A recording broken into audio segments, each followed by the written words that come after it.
sinigeze menya uko urukundo nyarwo ruba rumeze kugeza igihe waziye ukabana nanjye, wamfashe ukuboko maze nshira ubwoba rwose, yo wanahanaguye amarira yanjye yose.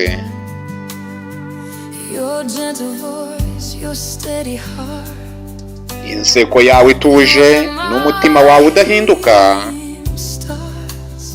nibyo byabaye itangiriro ryo gukira kwanjye, yo ati buri joro na buri munsi uri umucyo wanjye kandi uri inzira yanjye, ati igihe isi yose ikonje kandi yuzuye umubabaro ni wowe untera gususuruka, yo ati ninkubura nzaba mbuze ijuru ryanjye, izuba ntabwo rizarasa n'inyenyeri ntabwo zizamurika, yo ati ninkubura umutima wanjye ntabwo uzamenya inzira ingarura aho ngomba kujya, ati uri uwanjye iteka ryose, ukuri kwanjye rukumbi, ati sinzi uwo naba ndiwe ntagufite mukunzi wanjye, yo ati icyo naba ndi cyo cyose ndetse n'ibyo naba nkora byose, ati byose byaba imfabusa mbaye ntagufite, yo ati wabonye ibyiza mu bugingo bwanjye, ati wansaniye umutima wari umenetse, ati buri uko unsekeye na buri uko unsomye numva ubuzima bwanjye ari ubw'agaciro rwose, ati iyo ncitse intege urankomeza, ati ni ukuri mberanye nawe rwose muri buri ngorane na buri marira, ni wowe wenyine unkomeza, yo ati kandi iyo ntangiye gutakaza icyizere nkwishingikirizaho rwose nkagukomeza, yo ni ukuri ninkubura nzaba mbuze ijuru ryanjye, yo izuba ntabwo rizarasa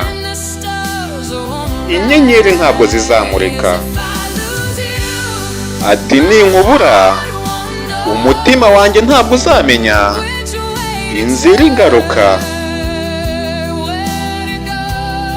ngo menye aho kwerekeza, uri uwanjye iteka ryose, umwe wanjye rukumbi nizera, yo ati sinzi uko namera ubaye udahari mukunzi wanjye, yo ati icyo ndi cyo cyose n'ibyo nkora byose,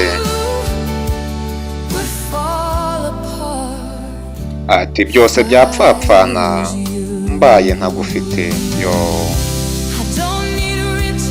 ati sinkeneye ubukire nta nubwo nkeneye kwamamara, ati icyo nkeneye ni ukumbwira kutazansiga, yo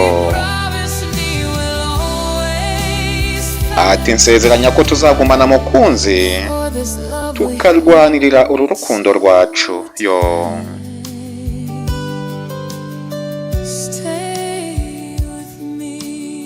gumana nanjye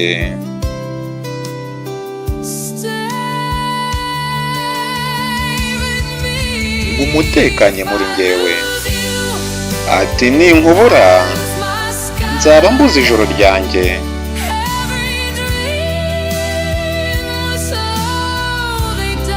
ati inzozi zanjye zose zizayoyoka, ati ninkubura nzaba mbuze umucyo wanjye,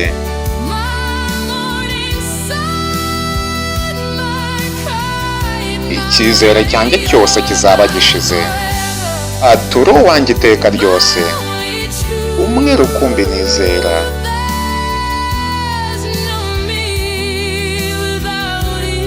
ati sinabaho ntagufite mukunzi wanjye, ati nyagasani icyo ndi cyo cyose ndetse n'ibyo nkora byose ni ukugukunda, yo ati kubw'ibyo rero mpora nsaba Imana ngo ntazarota nkwanga. Yo mwari kumwe na Mr. Robin nk'ibisanzwe, umusobanuzi w'ibihe byose.